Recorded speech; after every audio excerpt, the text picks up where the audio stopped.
अयोध्या के दंतदावन कुंड आचार्य मंदिर में झूलन उत्सव की भव्य धूम।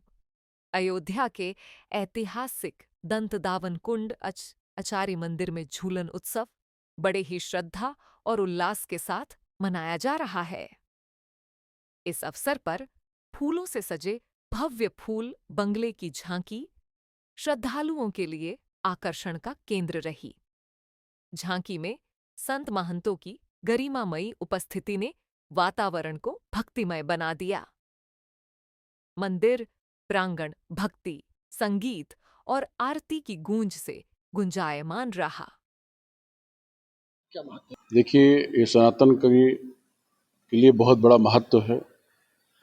हजारों साल की परंपरा चली आ रही है, जिसमें भगवान स्वयं झूले पे आते हैं, गर्भगृह से बाहर आते हैं, झूले पे विराजमान होते हैं और तरह तरह के प्रोग्राम होते हैं।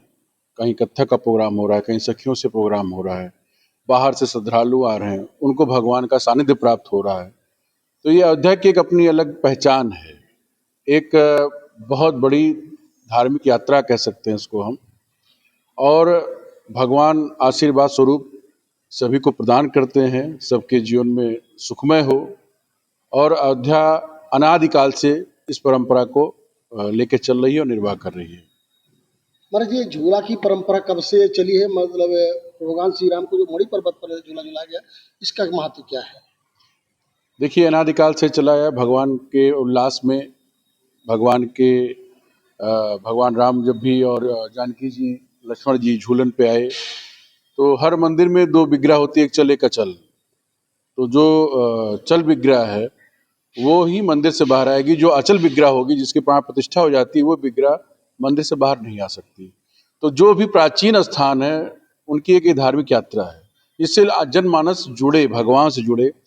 और अयोध्या की परंपरा तो अनादि की है और इस स्थान की परंपरा तो तकरीबन 1000 साल से है, दंतधावन कुंड की। मैं महंत विवेकाचार्य, दंतधावन कुंड आचार्य मंदिर। और सावन, अब ये एक भी है और दोनों में मतभेद भी है, क्योंकि जब भगवान विष्णु शयन में चले जाते हैं तो उसके बाद एक महीने के लिए भगवान शिव पृथ्वी धरा को संभालते हैं।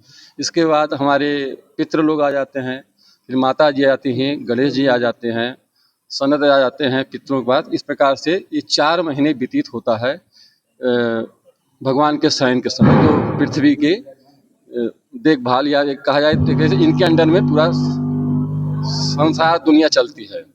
तो जो शिव का ये होता है और माँ पार्वती, इनका सभी देवताओं का तो आप लोग देखे होंगे, शिव लोक वगैरह या ब्रह्म लोक, विष्णु लोक, सब लोग, लेकिन शिव जी का लोक हमारे समझ से कैलाश माना जाता है जो इसी पृथ्वी पर है। और शिव हमेशा पत्थर पे ही बैठे आपको मिलेंगे। तो धरती शिव का एक स्वरूप या शिव पार्वती के मिलन का एक स्वरूप, एक छाया है। जो जब शिव यहाँ आते हैं तो इतनी हरियाली आ जाती है, और इस हरियाली में, उमंग में, आदमी तो छोड़ दीजिए, पशु पक्षी, यहाँ तक कि एक छोटे छोटे पौधे से लेकर बड़े पौधे तक सब हरे भरे हो जाते हैं शिव के आने से। ऐसा नहीं कि विष्णु जी से कोई, शिव के आने से ये हरियाली आती है। इसी को हरियाली कहते हैं, और ये अनादिकाल से चली आ रही है, क्योंकि ये चक्र है, सतयुग कलयुग द्वापर त्रेता का चक्र है। तो ये चक्र चलता चला जा रहा है। सावन का और सनातन का एक संबंध भी है। और हमारे समझ से झूला कब से है इसके बारे में वेद पुराण में भी लिखा है। तो वेद कब लिखा गया इसके बारे में जानकारी किसी को नहीं है।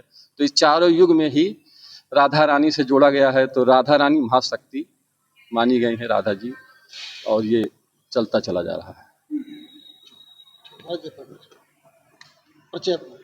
हम बस दंतधावन कुंड में यहाँ के देख रेख करते